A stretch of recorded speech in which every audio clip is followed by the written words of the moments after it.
Assalamualaikum warahmatullahi wabarakatuh. Alhamdulillah hamdan katsiran tayyiban mubarakan fi kama yuhibbu rabbuna wa yardah. Wassalatu wassalamu ala nabiyyina Muhammad wa ala alihi wa sahbihi wa man sara ala nahjihi bi ihsanin ila yaumidin wa ba'd. Hadirin Allah muliakan, tidak ada kata yang pantas untuk kita ucapkan kecuali bersyukur kepada Allah atas segala nikmat dan karunia yang Allah berikan dan Allah limpahkan kepada kita, sebagaimana salawat dan salam semoga senantiasa tercurahkan kepada junjungan kita Rasul kita Muhammadin sallallahu alaihi wasallam beserta para keluarga, para sahabat dan orang-orang yang istiqomah berjalan di bawah naungan sunnah beliau sampai hari kiamat kelak. Hadirin yang Allah muliakan, sebuah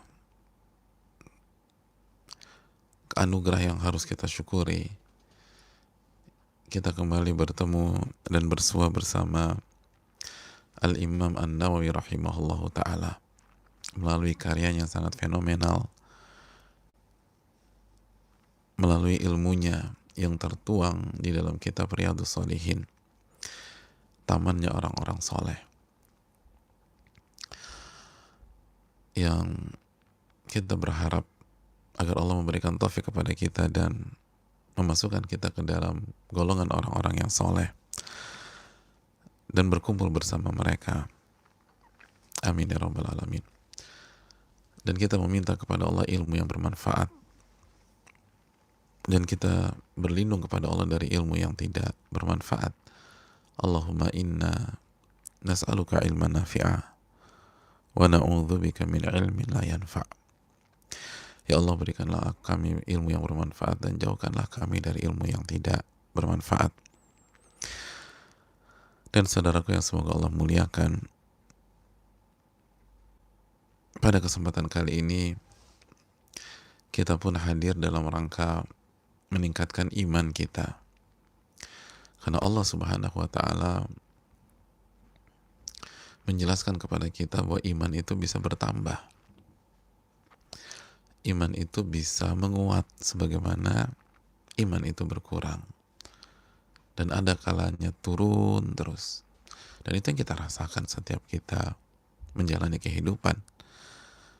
Dan cara meningkatkan iman adalah sebagaimana yang Allah firmankan dalam surat Al-Anfal ayat 2. Allah berfirman, innamal mu'minun alladzina idza dzukirallahu wajilat qulubuhum wa idza tuliyat alaihim ayatuhu zadathum imana. Sesungguhnya orang-orang yang beriman kepada Allah adalah orang-orang yang apabila disebutkan nama Allah, hati mereka bergetar.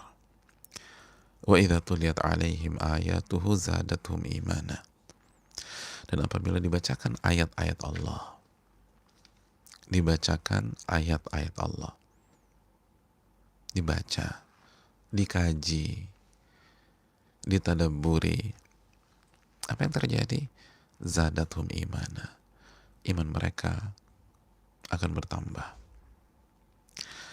Maka beruntunglah kita ketika Allah memberikan taufik kepada kita untuk meningkatkan iman kita pada kesempatan kali ini. Dan hadirin Allah muliakan, sebagaimana pelajaran kita kemarin-kemarin, bahwa untuk bisa mengkhatamkan Riyadhus Shalihin, menamatkan Riyadhus Shalihin, maka kita butuh kesabaran. Kita butuh kesabaran. Karena nggak mudah istiqomah setiap hari misalnya. Itu hal yang sulit, kecuali dirahmati dan dimudahkan oleh Allah. Lalu butuh kesabaran. Lebih mudah datang ke kajian tematik daripada mempertahankan dan menjaga kajian rutin dan kitab rutin. Karena ini harus continue, ini harus konsisten, dan itu nggak mudah. Hanya orang-orang yang sabar yang bisa menyelesaikan itu. Oleh karena itu, marilah kita meminta kepada Allah agar Allah anugerahkan kita taufik untuk bisa bersabar. Hadirin yang Allah muliakan, Al-Imam An-Nawawi rahimahullahu ta'ala setelah membawakan surat Ali Imran ayat terakhir dalam rangka membuka mata kita bahwa ada perintah dari Allah kepada kita untuk senantiasa bersabar dan musabarah.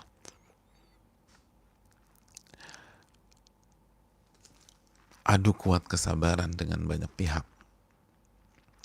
Isbiru wasabiru warabitu wattaqullah la'allakum tuflihun. Sabarlah kalian dan musabarahlah kalian. Kuatkan kesabaran kalian. Warabitu, dan tetap kokohlah dalam penjagaan, menjaga perbatasan, dan bertakwalah kepada Allah agar kalian beruntung. Beruntung ternyata bukan hoki. Beruntung itu adalah sebuah buah. Keberuntungan itu dikreasikan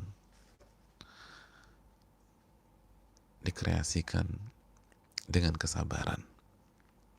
Ingin jadi orang yang beruntung dalam bisnis, dalam kehidupan, dalam mendapatkan peluang, maka sabarlah, kokohlah, dan bertakwalah kepada Allah Subhanahu wa ta'ala.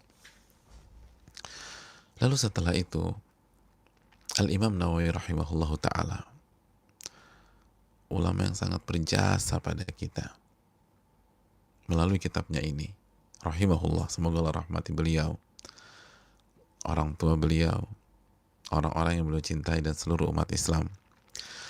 Setelah itu beliau membawakan surat Al-Baqarah ayat 155, sebuah pesan yang sangat dalam bahwa yang namanya hidup itu pasti diuji. Walanabluwannakum, kami pasti akan uji kalian,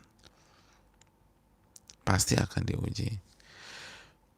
Bisyai'in minal khawfi wal ju' wa naqsim minal amwali wal anfusi wal thamarat. Kami akan uji kalian, dan itu pasti, dengan sesuatu dari rasa takut dan rasa lapar. Hanya sesuatu yang sedikit aja, sebagaimana sudah kita katakan.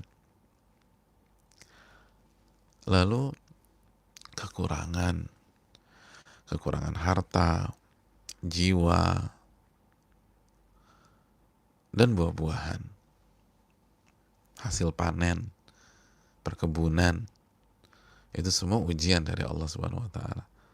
Gagal panen itu ujian. Tapi Allah nggak hanya mengatakan bahwa kami pasti akan uji kalian. Allah pun Subhanahu wa ta'ala memerintahkan Nabi kita SAW untuk memberikan pesan, wabashiris sabirin, dan berilah kabar gembira kepada orang-orang yang sabar.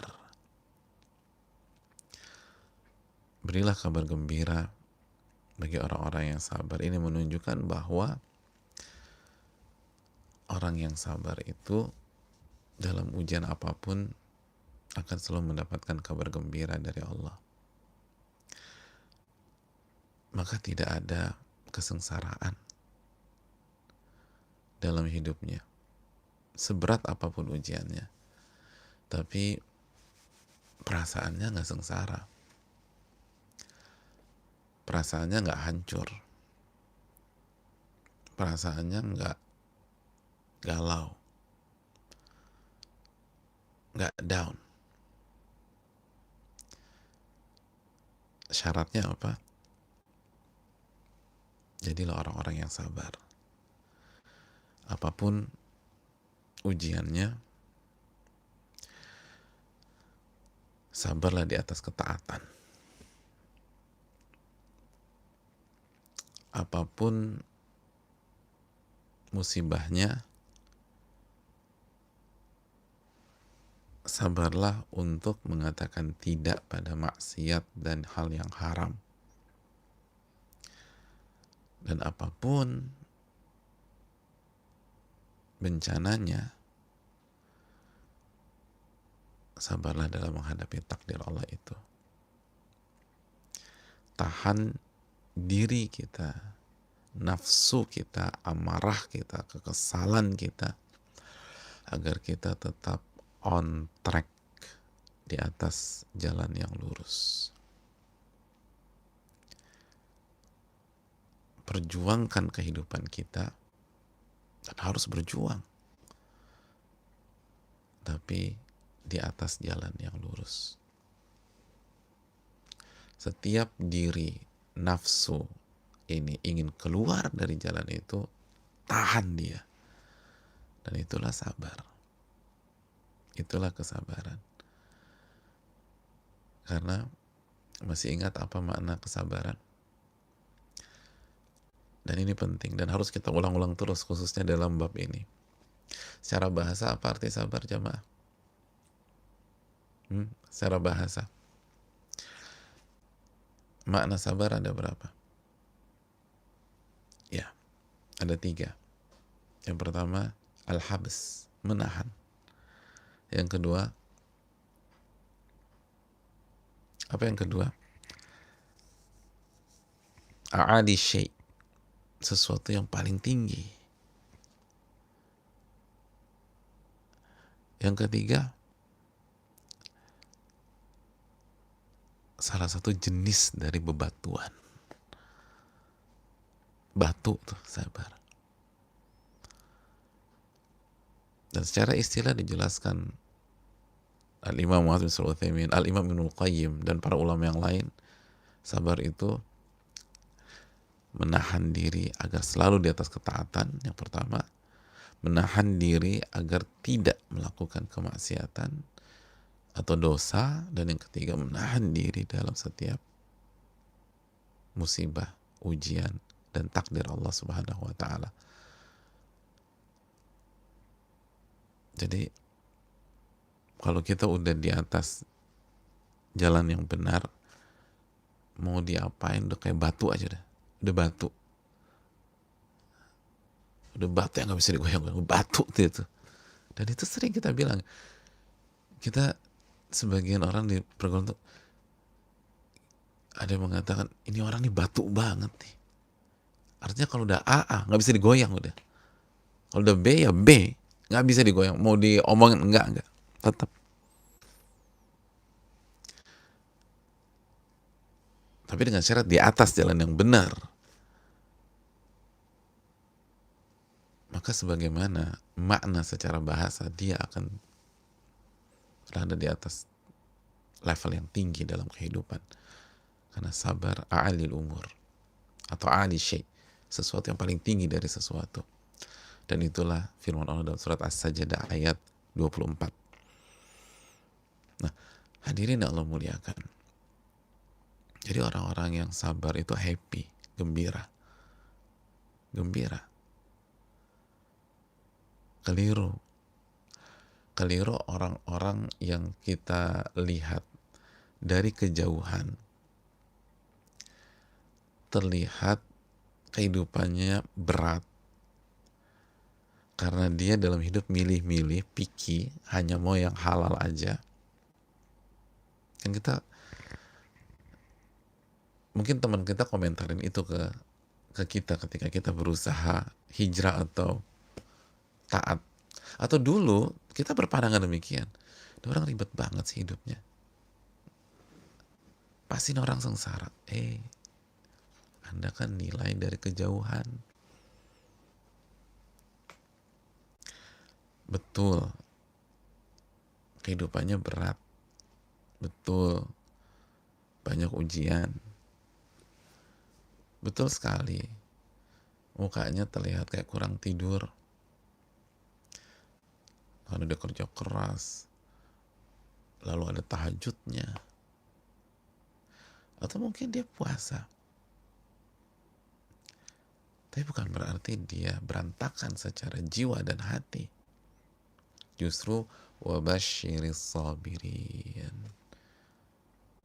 dan berilah kabar gembira kepada orang-orang yang sabar. Berilah kabar gembira. Orang yang dikasih kabar gembira, ya dia akan gembira, jamaah. Jadi orang-orang yang sabar itu hidupnya gembira. Jadi ketika hidup kita nggak gembira, berarti kita bukan orang yang sabar. Itu tuh, Masya Allah. Jadi begitu kita ngadepin sesuatu nggak gembira, berarti kita belum jadi orang-orang yang sabar.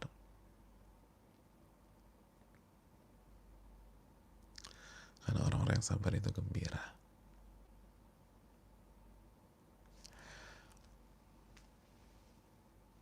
Tapi jangan salah. Nanti ada orang yang anaknya meninggal, dia gembira lagi. Loh, jamaah yang Allah muliakan.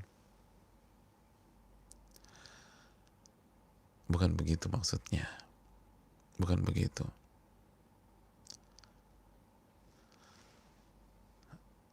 Pokoknya kamu gak boleh nangis ya. Kamu harus happy. Walaupun mama meninggal.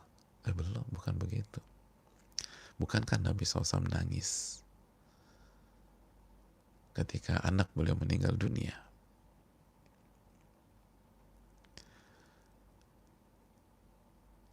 Hadirin,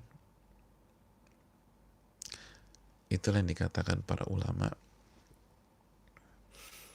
seperti yang dijelaskan Syekh Ibrahim Ruhaili, salah satu ulama akidah di kota Madinah, kota Nabi SAW, bahwa seorang muslim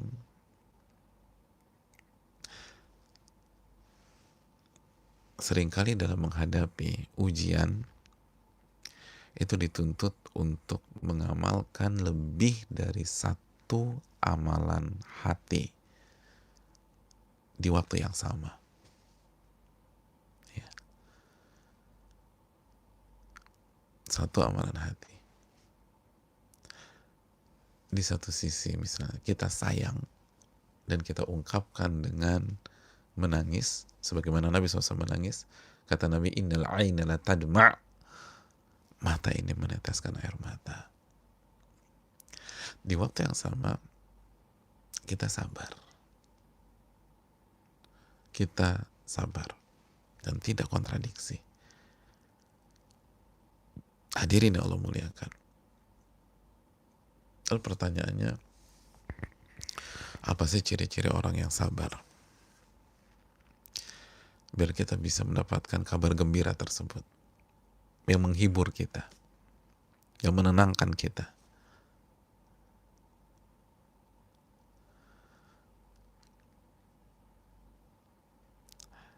Sekali lagi ingat yang dijelaskan oleh Syekh Ibrahim Hafizahullah tadi.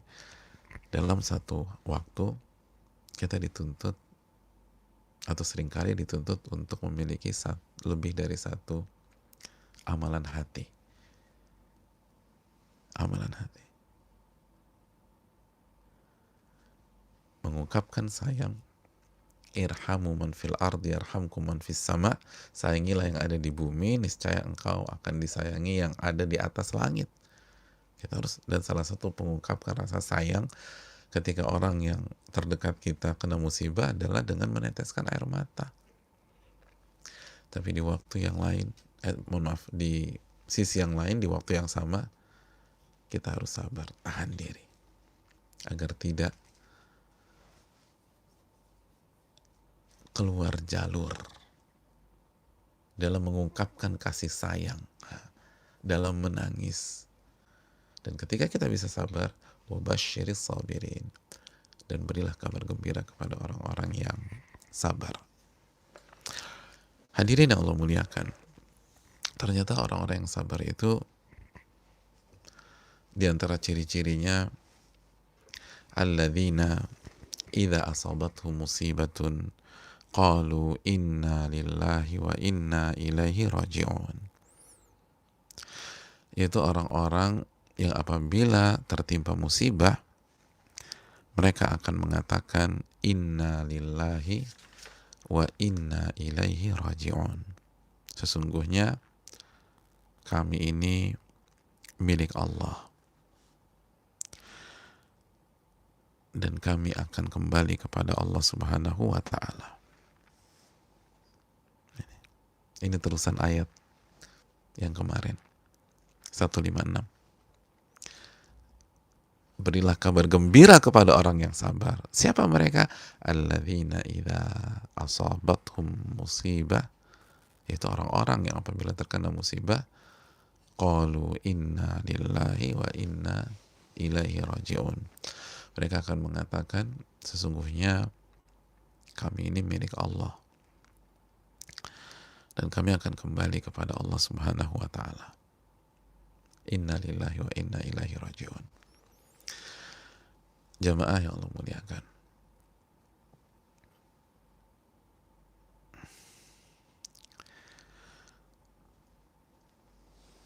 makanya kalau kita lanjutkan sedikit lagi di ayat yang berikutnya 157, Allah katakan ulaika alaihim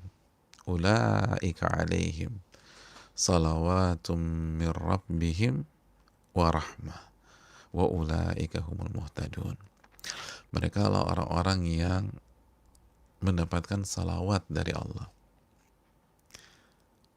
pujian dari Allah di hadapan malaikat-malaikatnya, dipuji sama Allah, dan rahmat dari Allah. Dan mereka adalah orang-orang yang mendapatkan petunjuk, orang-orang yang mendapatkan petunjuk.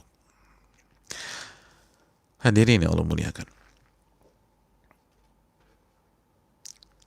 dipuji di hadapan malaikat, dirahmati, dan dapat hidayah petunjuk.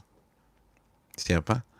Yang apabila kena musibah, dia mengucapkan inna lillahi wa inna ilaihi raji'un. Jamaah sekalian,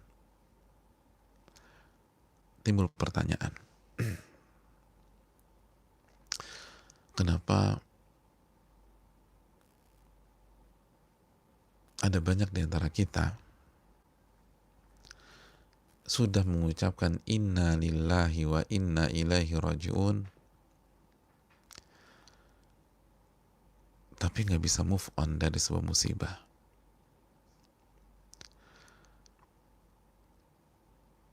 Tapi tetap marah, kecewa, tapi tetap nggak terima, nggak rela. Padahal mengucapkan inna lillahi wa inna ilaihi raji'un. Hadirin Allah muliakan, lalu apa yang salah? Padahal Allah mengatakan wabasyiris sabirin, berilah kabar gembira kepada mereka yang apabila terkena musibah mereka mengucapkan inna lillahi wa inna ilaihi raji'un. Tapi kenapa tetap nyesek? Tapi tetap nggak rela. Tapi kenapa tetap terpuruk? Kenapa tetap bengong-bengong sendiri?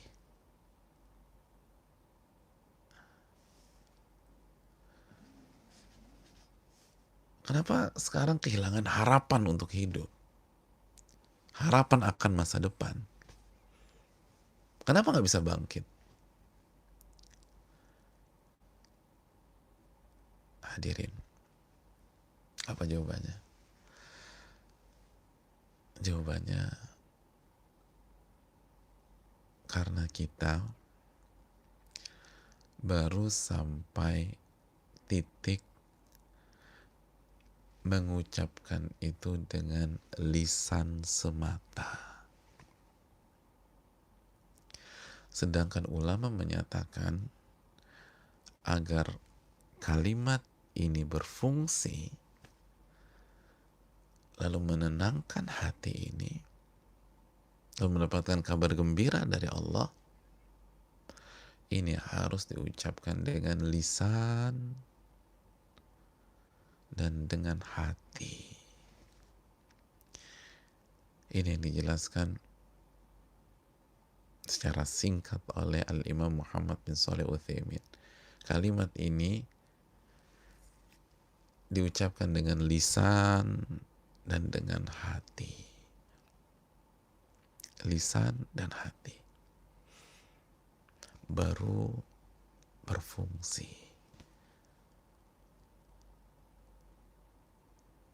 Lalu berfungsi. Hadirin yang Allah muliakan.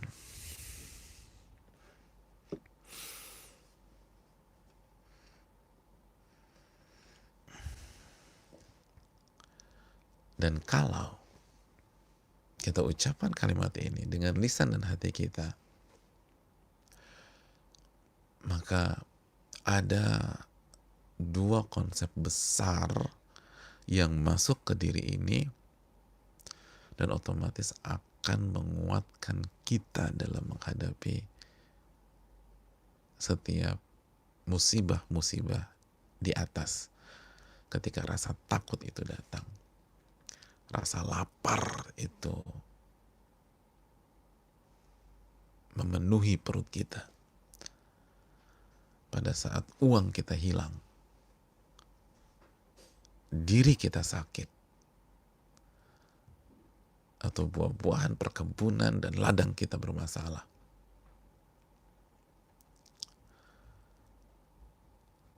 konsep yang pertama saat kita mengucapkan inna lillahi wa inna ilaihi raji'un adalah kita ini adalah seorang hamba yang gak punya apa-apa. Kata Al-Imam Ibnu Katsir, wa'alimu annahum milkun lillah. Orang-orang sabar itu adalah orang-orang yang yakin sekali bahwa mereka hanyalah milik Allah Subhanahu wa ta'ala. Yatasarrafu fi abidihi bima yasha. Dan Allah bertindak dan melakukan apa yang ia inginkan terhadap hamba-hambanya. Kita hanya hamba yang gak punya apa-apa. Makanya Al-Imam At-Tabari juga menyatakan inna mamalik rabbina wa ma'budina ahya'an. Kita ini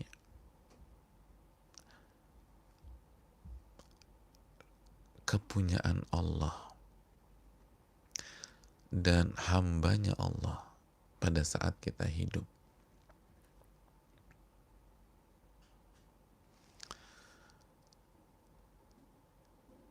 Dan konsep yang kedua, kata para ulama,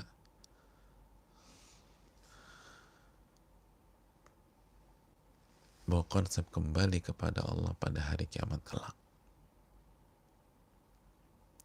Wa inna ilaihi raji'un. Kita akan kembali. Kita akan kembali untuk mendapatkan pahala dan ganjaran. Itu yang dijelaskan juga oleh Imam Ibnu Katsir dan Al-Imam At-Tabari. Wa nahnu abiduhu wa inna ilaihi ba'da mamatina sairun. Dan kita akan kembali kepada Allah setelah kita wafat. Dan itu tadi dalam kondisi nggak punya apa-apa. Jadi jamaah yang Allah muliakan,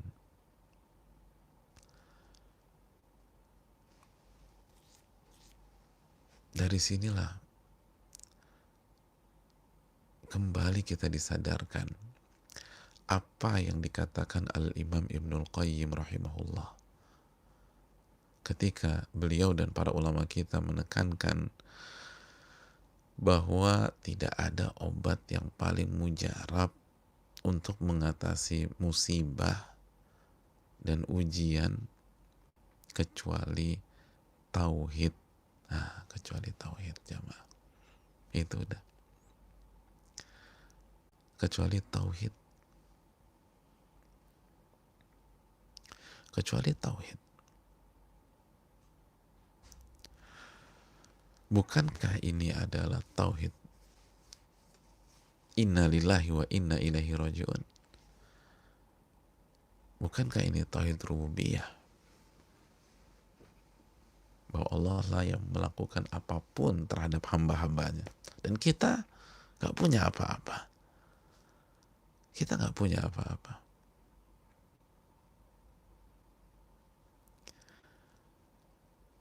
Bukankah ini tauhid asma wa sifat? Sifat Allah tuh ngatur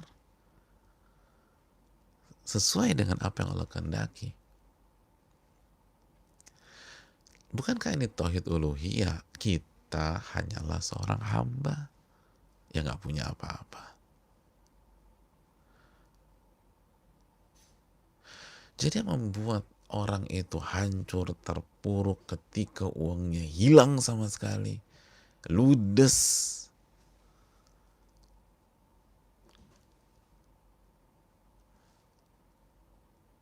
adalah kendala dalam tauhid. Itu. Sehingga dia, ketika tauhidnya bermasalah, sehingga dia hidup dengan keyakinan merasa diri ini punya banyak hal. Ketika kita hidup dengan perasaan punya ini dan punya itu, punya rumah, punya mobil, punya duit, punya perusahaan, maka siap-siap kecewa, sakit hati, hancur ketika hal-hal itu diambil dari diri kita. Hal-hal itu diambil dari diri kita. Hadirin,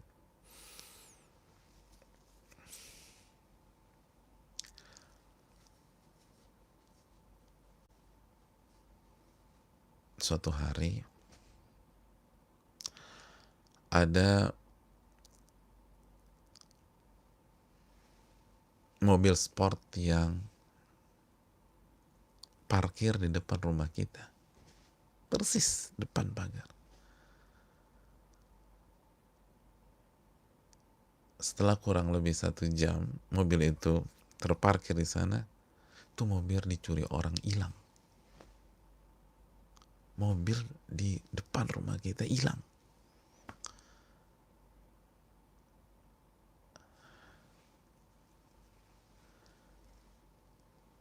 Dan kita tenang-tenang aja.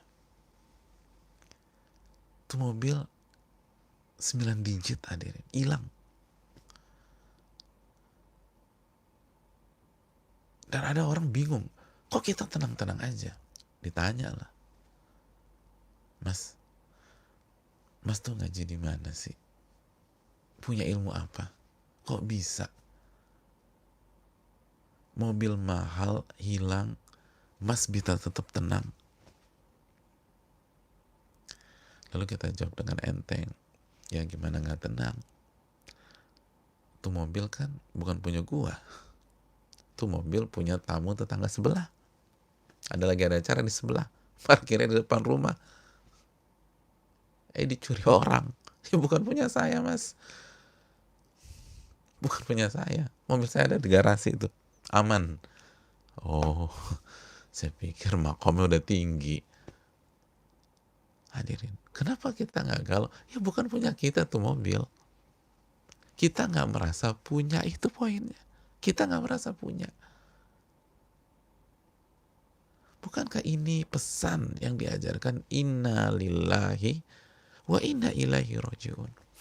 Inna lillah. Kita ini semua milik Allah. Kita ini hanya hamba yang nggak punya apa-apa. Jadi kenapa kita nyesek banget ketika ada harta yang hilang, harta yang dibawa kabur, pekerjaan yang diberhentikan secara sepihak, karena kita merasa punya, itu aja. Kita merasa punya. Dan kenapa kita merasa punya? Karena iman dan tauhid kita bermasalah. Betul kita baca setiap hari Alhamdulillah Rabbil Alamin, tapi kita nggak yakin dengan apa yang kita baca saat kita membaca Rabbul Alamin atau Rabbil Alamin. Robnya alam semesta, pencipta, pemilik, dan pengatur. Dan ketika kita merasa punya, disitulah awal dari mimpi-mimpi buruk kita di dunia.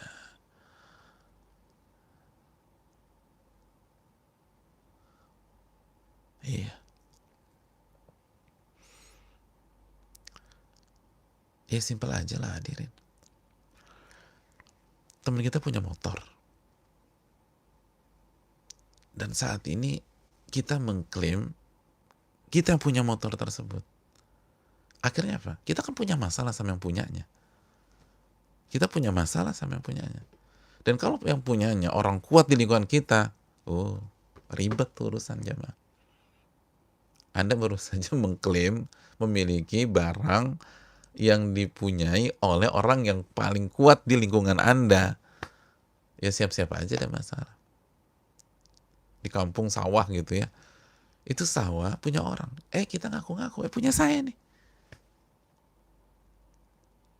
Jadi masalah, dia yang punya desa kita. Orang paling berpengaruh di desa kita tuh dia. Ya siap-siap aja kita ada masalah di desa itu. Jamaah yang Allah muliakan, innalillah. Ini bukan tentang ucapan lisan. Ini sedalam apa keyakinan kita. Bahwa kita hanya seorang hamba yang gak punya apa-apa.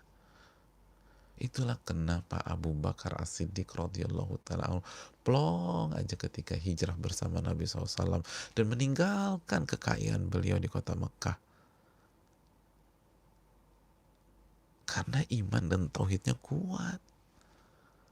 Bukan punya saya. Loh, antum gak galau? Ya bukan punya saya. Gimana galau? Saya gak punya apa-apa kok. Saya gak punya apa-apa.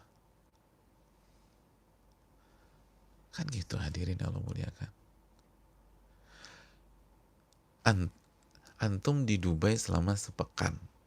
Dan selama sepekan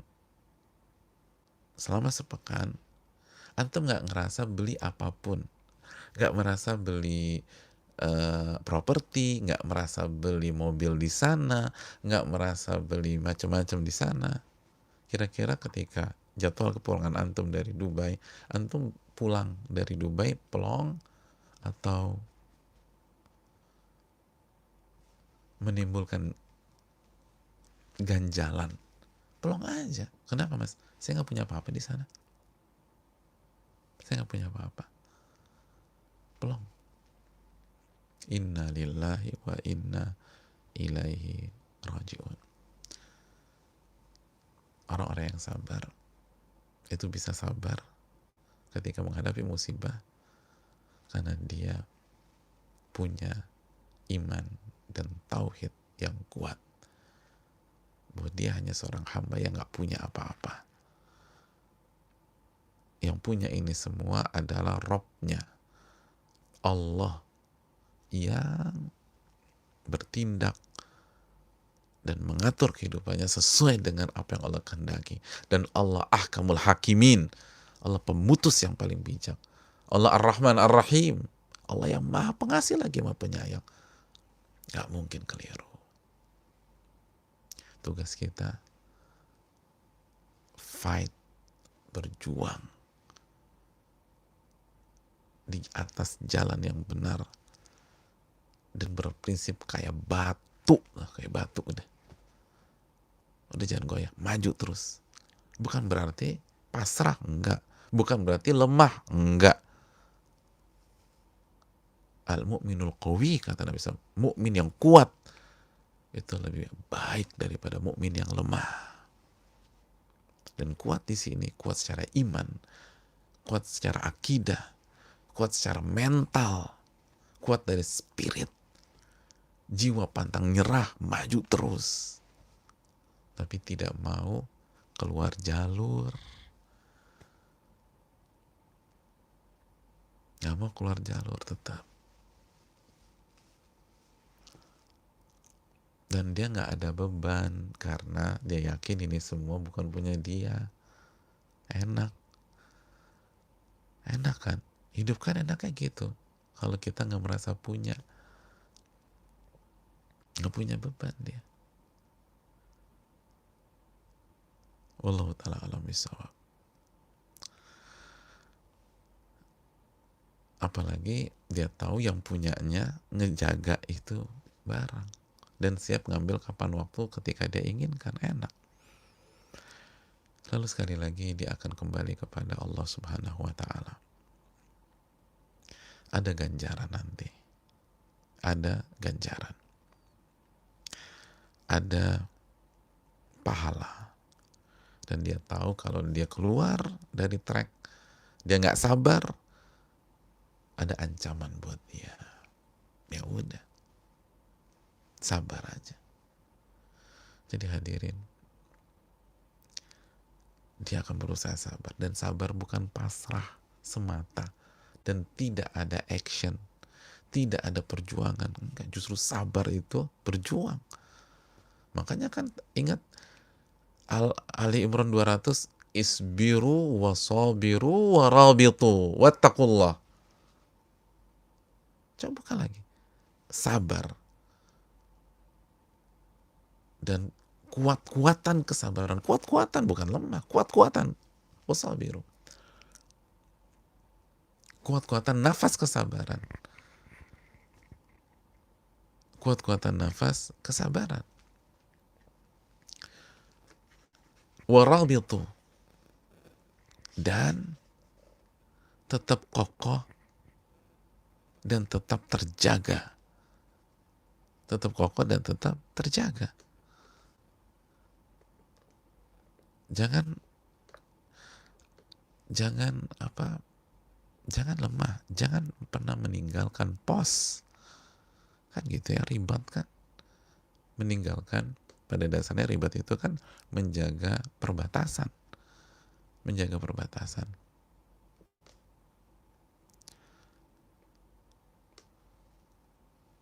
Jangan pernah meninggalkan pos Anda gitu. Tapi selalu siap siagalah gitu. Worob itu. Jangan pernah ninggalin pos. Jangan pernah meninggalkan pos Anda. Selalu terjaga. Bertakwa, baru kalian akan beruntung. Jadi harus ada perjuangan.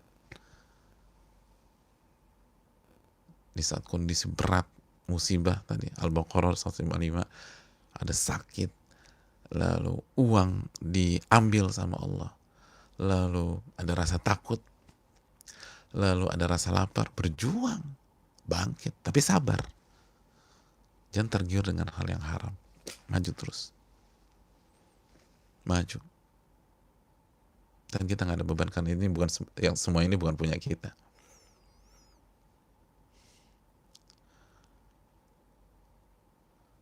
Oleh karena itu jamaah yang Allah muliakan, dan kita akan dapat pahala, kita akan kembali kepada Allah. Dengan inilah kita akan bisa merespon musibah kita dengan kesabaran. Ini yang bisa disampaikan pada kesempatan kali ini. Kita buka sesi tanya jawab. Wassallallahu wasallam ala nabiyina Muhammad wa ala alihi wa sahbihi ajma'in. Dan pertemuan berikutnya kita akan masuk ke ayat selanjutnya.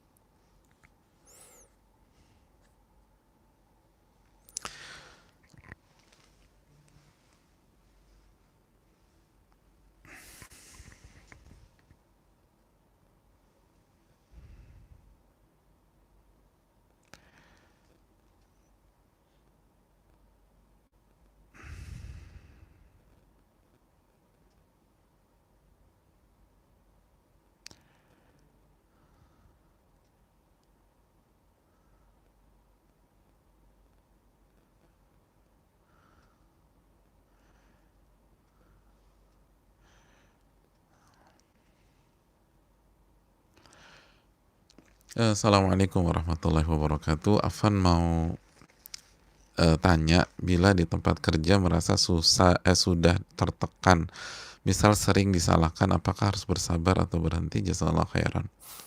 Ya, terima kasih atas pertanyaannya. Sekali lagi, ini yang terus harus didudukan. Sabar itu bukan pasif, dan sabar itu bukan nerimo begitu saja.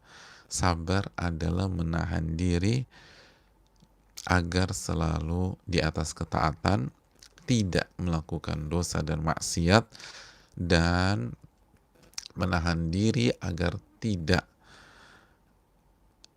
uh, agar tetap menerima takdir Allah Subhanahu wa taala, dan bukan dengan tidak rela atau sukhut, nggak terima, marah dan lain sebagainya. Jadi sabar itu bukan diam, mau diapain dan diam aja, enggak.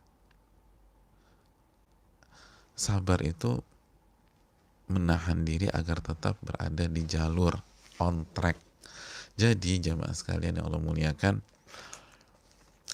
bisa jadi solusinya pada saat kita sabar bertahan, atau bisa jadi sabarnya kita justru berhenti dari situ. Dan sebaliknya, bisa jadi ketika kita putuskan atau tergesa-gesa untuk memutuskan berhenti atau keluar, itu berarti nggak sabar. Dan di sisi lain, ada sebagian orang tetap bertahan pun tidak dikategorikan sebagai orang sabar. Kenapa? Karena motivasi dan motif dia bertahan bukan menahan diri di atas ketaatan, bukan. Tetapi motif dia bertahan di kerjaan tersebut karena sifat pengecut, takut, nggak berani, nggak percaya dengan rizki Allah Subhanahu wa taala. Dia pikir kalau dia keluar, dia akan mati kelaparan dan nggak dapat rizki. Akhirnya walaupun kondisi sudah tidak positif, tidak mendukung iman dan ketakwaan dia tetap bertahan. Jadi bertahan itu belum tentu sabar. Bisa jadi bertahan itu pengecut. Bertahan itu takut. Bertahan itu tidak berani ambil resiko. Bertahan itu karena kita nggak punya mimpi besar, dan nggak bertahan itu karena kita nggak berani berjuang. Nggak berani berjuang, udah dia.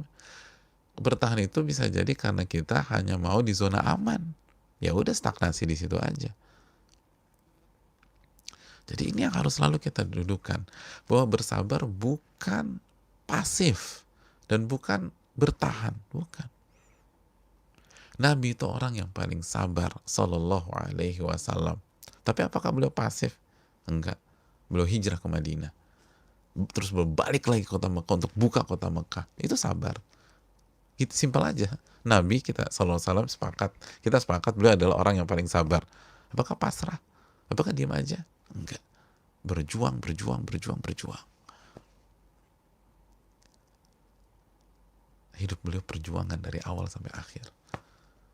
Maju terus, maju terus, maju terus, maju terus. Beliau sabar ketika mendakwahi Abu Talib.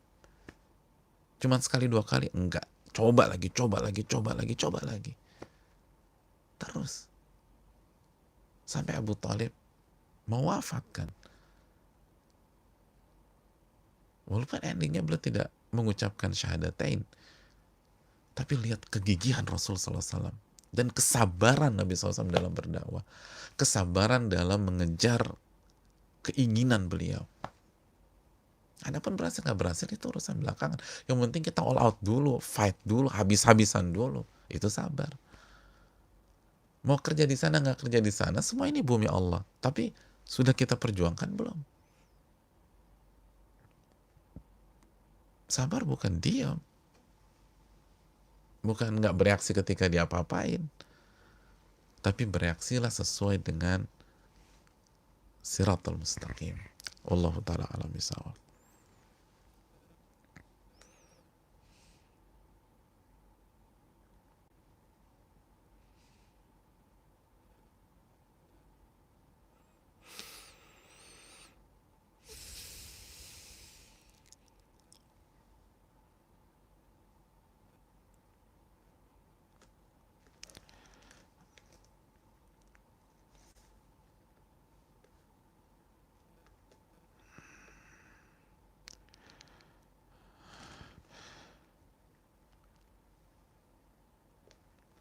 Pertanyaan, Assalamualaikum warahmatullahi wabarakatuh. Waalaikumsalam warahmatullahi wabarakatuh. Semoga Allah memberi kesehatan untuk Ustadz dan warga Indonesia. Amin ya rabbal alamin. Dan kaum muslimin yang bukan warga Indonesia juga. Dan semoga Allah memberikan hidayah kepada seluruh manusia. Amin ya rabbal alamin. Jadi jangan hanya warga Indonesia aja. Jelas warga Indonesia harus selalu kita doakan. Tapi yang bukan warga juga kita doakan. Saya ingin bertanya, sebenarnya Allah beri pahala tergantung besarnya ujian atau musibah atau tergantung kesabaran kita. Lalu apa bedanya ujian dan musibah? Ustaz jazakallahu khairan, barakallahu fikum Ustaz dan tim. Ya sama-sama, terima kasih banyak. Hadirin Allah muliakan, adapun tentang pahala atau ganjaran, itu pembahasan kita insya Allah ta'ala di pertemuan berikutnya. Di pertemuan berikutnya, dalam surat Az-Zumar ayat 10 ya, kalau nggak salah. Jadi kita tunggu dulu, kita tunda dulu. Adapun bedanya ujian dan musibah, kalau pakai konteks ini ya, persepsi orang Indonesia ya, ujian itu lebih luas daripada musibah. Karena musibah kan konotasinya negatif. Artinya konotasinya kan sulit, berat, sakit, itu musibah ya. Bagi orang Indonesia kan itu. Nah, coba kita buka misalnya surat Al-Anbiya ayat 35. Ketika Allah berfirman, wa nabluukum bisyarri wal khairi fitnah. Dan kami uji kalian bisyar, dengan keburukan, wal khair, dan dengan kebaikan, kebaikan dunia, dan semuanya ujian. Fitnah di sini maknanya ujian. Jadi semuanya ujian. Anda nggak punya duit, Anda jobless di pandemi ini ujian. Bisnis Anda lancar di pandemi ini dan Anda banyak uang, itu pun juga ujian. Anda positif COVID, itu ujian. Semua tes yang Anda jalani negatif, itu ujian juga. Semua ujian. Jadi ujian lebih luas daripada musibah. Wallahu ta'ala bishawab.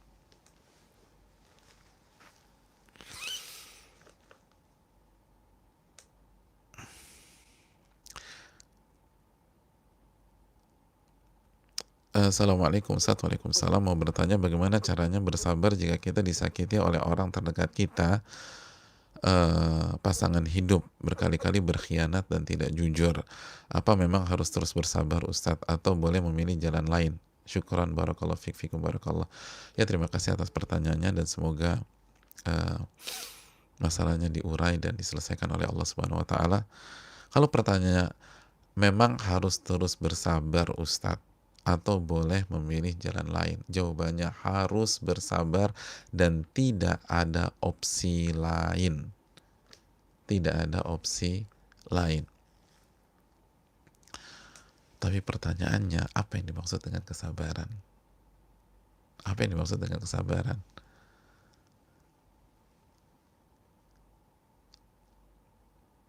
Mayoritas kita berpikir maksudnya adalah tetap bertahan kan. Lo sabar deh, sabar. Sabar bro, atau sabar sis. Artinya apa? Pertahankan rumah tangga kalian. Jangan bercerai.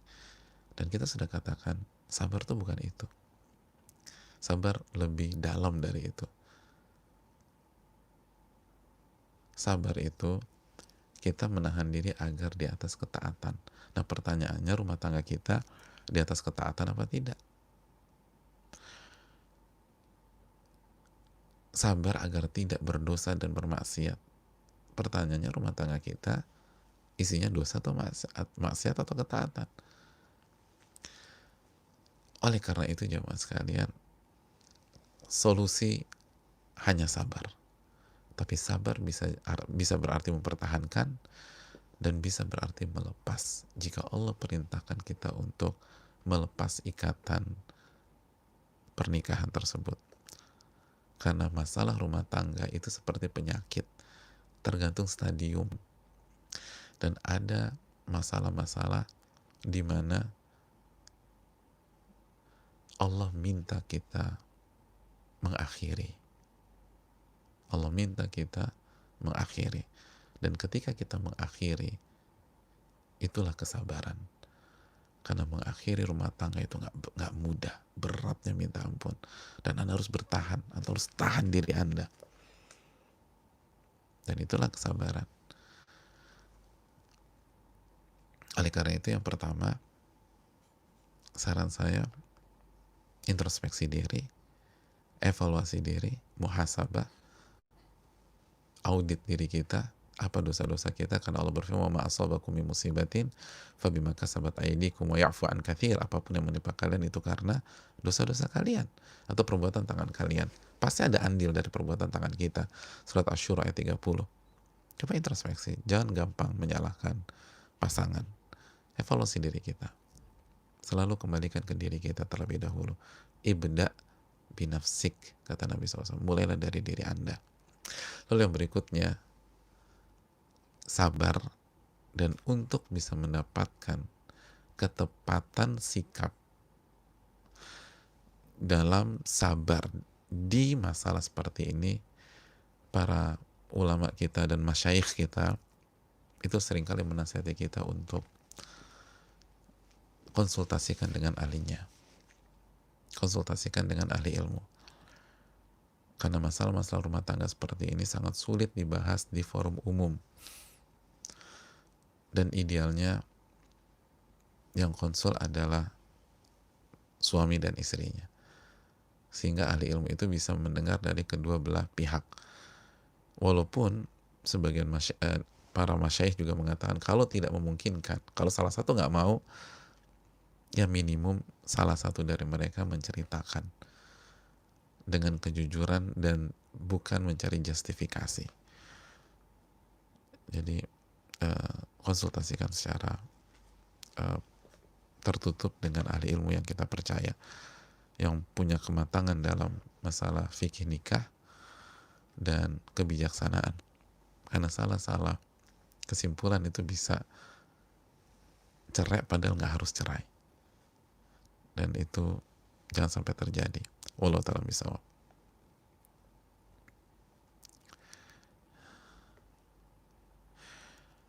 Assalamualaikum warahmatullahi wabarakatuh. Waalaikumsalam warahmatullahi wabarakatuh. Semoga Allah Subhanahu wa taala merahmati Imam Nawawi rahimahullah, Pak Ustadz, keluarga, para tim, guru-guru kita dan seluruh umat Islam di dunia. Dan semoga Allah menjaga hati kita dan menjaga keikhlasan kita. Amin ya rabbal alamin. Ya, semoga Allah mengijabah doa ini, dan doanya bagus. Kita doakan semua pihak. Pak Ustadz, Afan ingin bertanya, dengan keterbatasan ilmu ana, apakah diuji dengan harta selain kita kehabisan harta atau kekurangan harta, Allah juga akan uji kita dengan banyaknya harta kita, contoh mendadak kaya? Wallahu a'lam, jazakallahu khairan. Jawabannya iya. Itu surat Al-Anbiya ayat 35 yang tadi kita bahas. Wa nabluukum bisyarri wal khairi fitnah.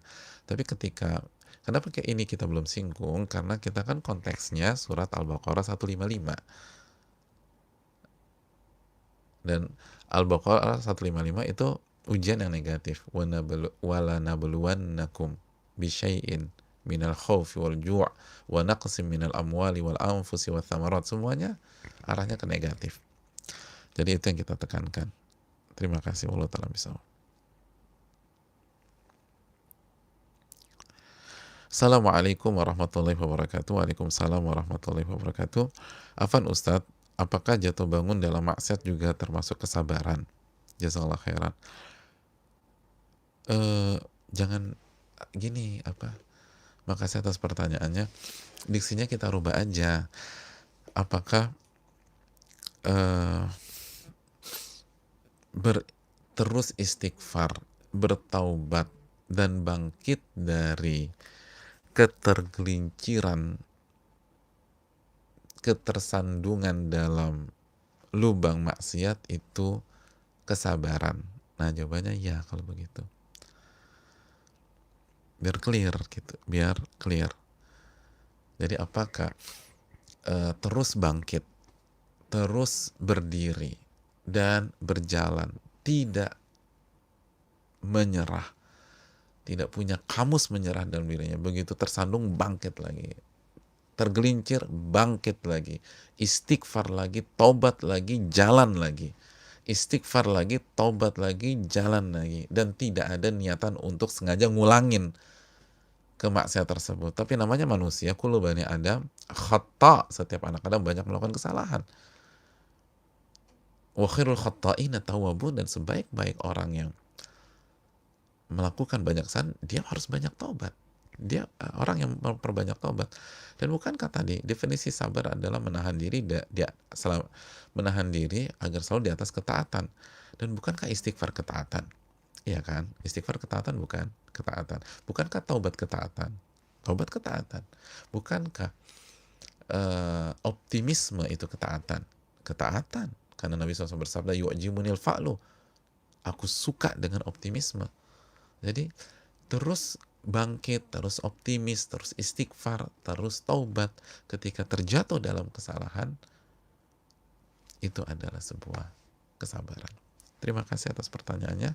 Semoga bermanfaat dan semoga kita bisa mengamalkan ilmu kita dan terus berjuang menjadi orang yang sabar, karena ini nggak mudah. Ini butuh waktu, ini butuh proses, ini butuh latihan, ini butuh nyebur dalam kehidupan. Lalu mintalah selalu taufik dari Allah. Semoga ilmu kita bermanfaat dan Allah mengampuni segala khilaf dan kekeliruan dalam kajian ini atau di luar kajian ini. Dan semoga Allah masukkan kita semua ke surganya. Amin ya rabbal alamin. Subhanakallahumma wa bihamdika, la ilaha illa anta, astaghfiruka wa atubu ilaik. Assalamualaikum warahmatullahi wabarakatuh.